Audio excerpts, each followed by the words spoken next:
வணக்கம். நான் ஸ்ரீரங்கம் ரவி உங்களோட பேசிகிட்ருக்கேன். இது பிப்ரவரி மாதத்திற்கான பலன்கள். விருச்சிக ராசி. விருச்சிக ராசி நேயர்களை பொறுத்த வரைக்கும் உங்கள் ராசிநாதனான செவ்வாய் 2ஆம் வீட்டில் இருக்கார். பேச்சில் மட்டும் கொஞ்சம் நிதானப்படுங்க. சாதாரணமாக பேசுகிறது ஒரு வழக்கு. ஒரு படமே வந்தது ஏய் அப்படின்னு, அது கூப்பிட்றதுனால அந்த படமே வந்துடும். அதில் அவ்வளோ கோவப்படுவார் சரத்குமார், எல்லாம் வரும். அதுபோல் நம்ம அதிகார துணி அதை கட்டுப்படுத்துங்க.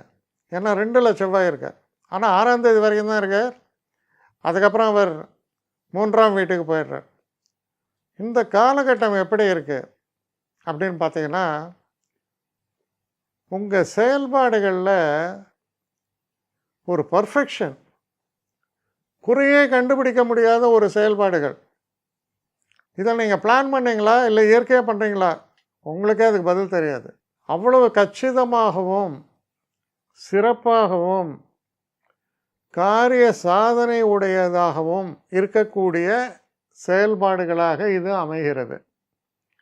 அதுக்கப்புறம் பார்த்திங்கன்னா, முயற்சி நல்ல பலனை கொடுக்கும். ஏன்னா 4ஆம் வீட்டில் இருக்கக்கூடிய சனியினால். அதோடு மட்டும் இல்லாமல் புதனும் 20ஆம் தேதி சனி புதன் 2 பேரும் சேரும்போது நல்ல புத்திசாலித்துவத்துடனும் விவேகத்துடனும் செயல்பட்டு வெற்றிகளை அடையக்கூடிய ஒரு காலமாக இருக்கும். தொழிலில் சில தடைகள் இருக்கும். ஆனாலும் அதை சாதுரியமாக சமாளித்து வெற்றியை காணக்கூடிய காலம். 3ஆம் இடத்தில் உச்சமாகும் செவ்வாய் உங்களை அசகாய சூரனாக்கும். துணிந்தவனுக்கு சமுத்திரம் முழங்கால் மட்டம் அப்படின்னு. அதுபோல் சமுத்திரமே முழங்கால் வரைக்கும் தான் உங்களுக்கு. அப்படி ஒரு தைரியமான செயல்பாடுகள் இருக்கும். ஆரோக்கியத்தில் சற்று கூடுதல் கவனம் செலுத்துங்கள். அதே மாதிரி இந்த பிபி இந்த மாதிரியான விஷயங்கள்லாம் இருந்தால் அது கொஞ்சம் இரத்த கொதிப்பு அப்படின்னு சொல்லுவோம். உஷ்ணாதிக்க நோய்கள், கொஞ்சம் கவனமாக இருங்க.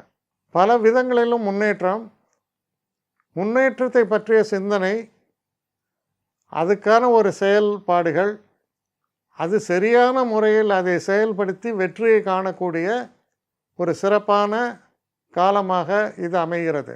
நிறைய பேர் என்னை எப்படி காண்டாக்ட் பண்ணுறதுன்னு கேட்குறாங்க.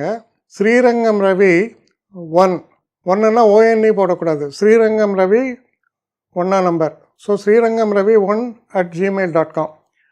இந்த அட்ரஸ்க்கு எனக்கு என்ன மெயில் அனுப்பணுமோ உங்களுடைய குவரிஸ் அனுப்புங்க. ஆனால் இதில் முக்கியமான ஒரு விஷயம் என்னென்னா, இந்த குவரிஸ் ஒன்லி ஃபார் அப்பாயின்மெண்ட்ஸுக்கான கட்டணமும் உண்டு. உங்களுடைய பிரச்சனைகளில் நான் கவனமாக பார்த்து உங்களுக்கு நான் இது பண்ணுறேன், பேசுகிறேன் உங்களோட. ஆனால் எல்லாமே டெலிஃபோன் மூலமான ஒரு டிஸ்கஷன்ஸாக தான் இருக்கும். ஆனால் இதில் முக்கியமான ஒரு விஷயம், அவசியம் உள்ளவர்கள் மட்டும் இதை உபயோகப்படுத்திங்க. வணக்கம்.